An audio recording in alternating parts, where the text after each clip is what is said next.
Hello, my beloveds. My name is Epaminondas, and I'm going to tell you a story that still haunts me. It was a cold night, the kind that makes the darkness seem even denser, when 5 men escaped from Dorchester Penitentiary in Canada. All were serving life sentences, men condemned to a life of crime.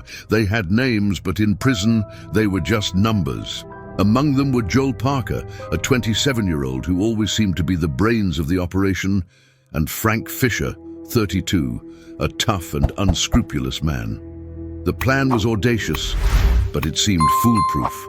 The men spent months digging, studying routes, and memorizing the guards' schedules.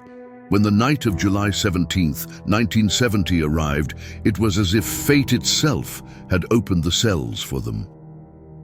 At 2:02 a.m., while the rest of the prison slept, they escaped.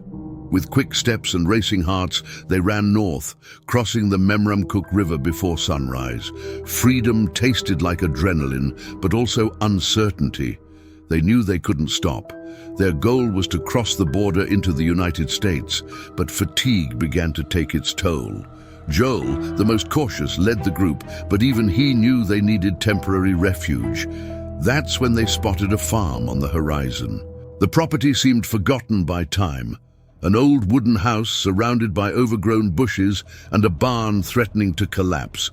For hungry, exhausted, and desperate men, it was an oasis. They approached cautiously, looking in all directions. But, contrary to their expectations, there were no signs of life, no smoke from the chimney, and no noise coming from inside. "It seems abandoned," said Frank, breaking the silence. Cautiously, we decided to split up. While some searched the house for food and water, Sam Whitmore, the most curious of the group, went to the barn. Minutes later, his screams cut through the air, calling the others. When they arrived at the barn, they encountered something no one could have predicted.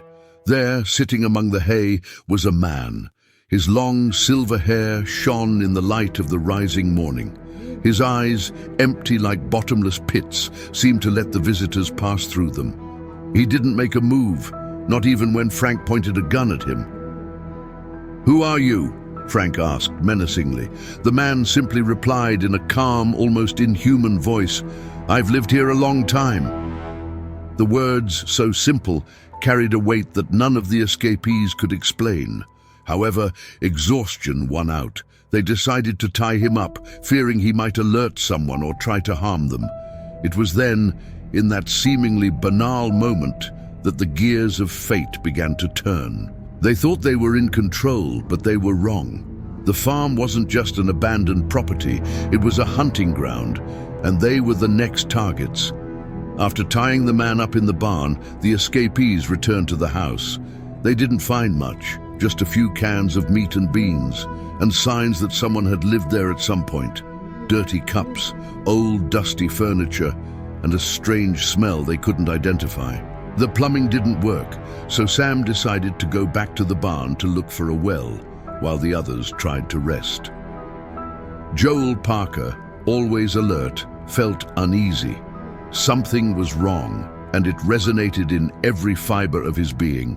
The man he found in the barn was too strange, not just because of his calmness, but because of the way he seemed out of place, as if he were a piece of a puzzle from another time, another world. Shortly after, screams came from outside again. This time they were louder, sharper. Joel, Frank, and the others ran to the barn, where they found Sam standing still, pointing to the ground.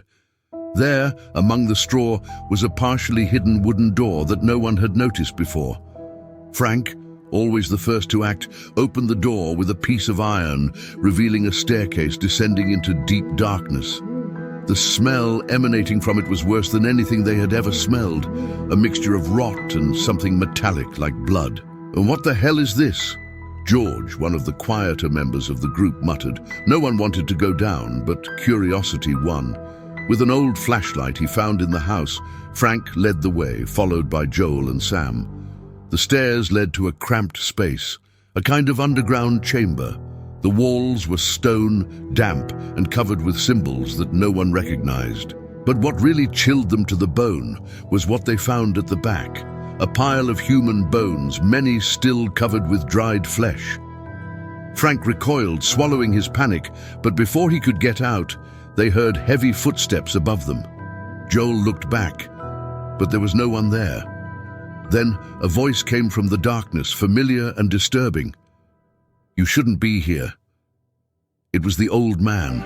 He was loose. The men rushed up the stairs, only to find the barn empty. The old man had disappeared, but the door leading out of the barn was open, swinging slowly in the wind. That's when they heard the first noises from outside, a low, deep sound, something that seemed like a mixture of growling and heavy breathing. "What is that?" Sam said, trembling. Frank pointed his gun at the door, trying to appear brave, but no one felt safe. Then they saw the shadow, enormous, taller than any man, with the outline of something more animal than human. The creature took its first step into the barn, and their world turned upside down. The creature had eyes that glowed a deep red, like incandescent balls. Its body, covered in dark, unkempt fur, seemed to pulse with a force that defied nature. When it growled, the sound vibrated in the men's chests, like a primitive warning that they were facing something that didn't belong to this world. Frank, without hesitation, pulled the trigger. The shot echoed through the barn, but the bullet seemed insignificant. The creature leaped forward, fast as a shadow. In seconds, it was on George, the closest to the door. His scream was cut short by a terrible sound, bones breaking. Joel and Sam ran back, pushing bales of hay in a futile attempt to block the beast's advance. Frank, in a desperate act, tried to reload his weapon, but the creature was already on him.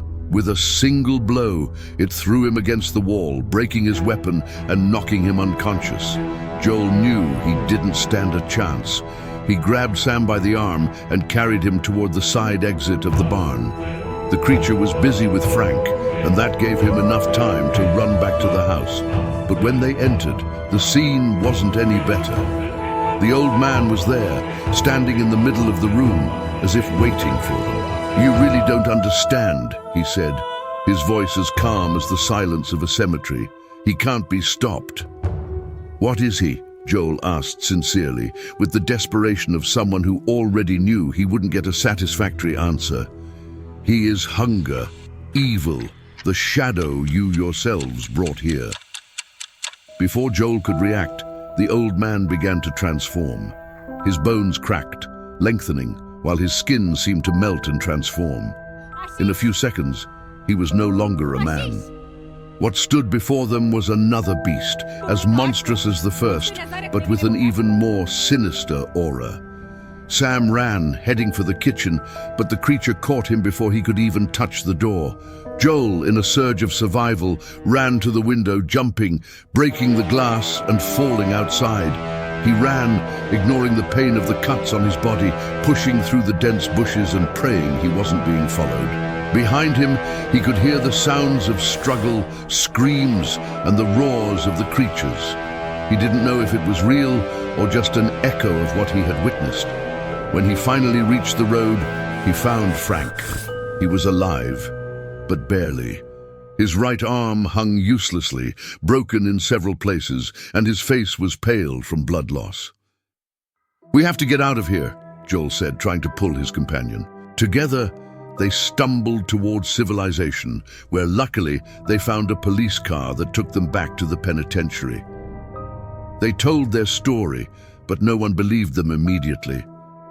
The police were sent to the scene the next day, and upon returning, brought with them an even more disturbing truth. The bones found in the underground chamber were human, at least 100 different people, some still with fresh remains of flesh. Among the remains were the bodies of Sam and George, recognized by what was left of their clothes and physical characteristics. Lemuel, however, was not found, as he simply disappeared. The police also reported a strange silence around the farm, as if nature itself avoided the place. Inside the barn, they found deep marks in the floor and walls, as if something giant and clawed had left its tracks. The house, however, seemed untouched, except for one thing, a dusty photograph found on a table. The image was old, dated from the 19th century, and showed a group of people posing in front of a stone building in France. In the center was the old man, exactly as Joel and Frank had described him. Same silver hair, same empty gaze. Experts confirmed the specifications of the photograph, but no one could explain how someone from that time could be alive more than a century later, much less how he could have two different forms.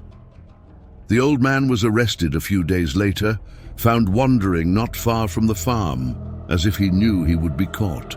When questioned about the events, he simply repeated, "I've lived there a long time." He was taken into custody and later convicted of multiple homicides based on the evidence found on the farm. But he never revealed his true identity, nor how he had survived for so long. During the trial, his expression was always the same, indifferent, as if he knew it was all irrelevant. In 1984, he mysteriously disappeared from his cell. There were no signs of escape, no marks or evidence of how he could have escaped. It was as if he had evaporated, leaving behind a mystery that would never be solved. Years later, a family bought the farm property, attracted by the low price and the isolated location. But the peace they sought was interrupted by strange events. They reported seeing an elderly man watching the house from a distance at the edge of the woods. He never approached, he just stood there, watching, before disappearing into the shadows of the trees. Unexplainable sounds echoed at night, muffled screams, heavy footsteps, and the sound of something scratching the walls of the barn. Objects inside the house moved, doors opened on their own, and animals they raised on the farm disappeared without a trace. Local residents said that the old man was still there somehow, tied to the land, carrying with him the weight of the lives he had taken and the secrets that had never been revealed. Some believed he was a werewolf, others an ancient entity that had crossed the centuries, feeding on those who crossed his path. Joel Parker lived tormented for the rest of his life. He always maintained his version of the facts. It wasn't just the old man. It was something else, something I can't describe, as if evil had taken root in that place. Frank, who lost his arm due to his injuries, avoided talking about what happened. When he did, it was always with a somber truth. They weren't human. It was something man shouldn't face. The story of the farm and the old man remains a mystery to this day. For me, Epaminondas, what happened there is more than a legend. It's a reminder that the world hides in the shadows, waiting for the right moment to reveal itself. The supernatural, my friends, is not just a story to scare you. It's real, and it's closer than we imagine. And this wasn't the only lycanthropy story I've ever heard.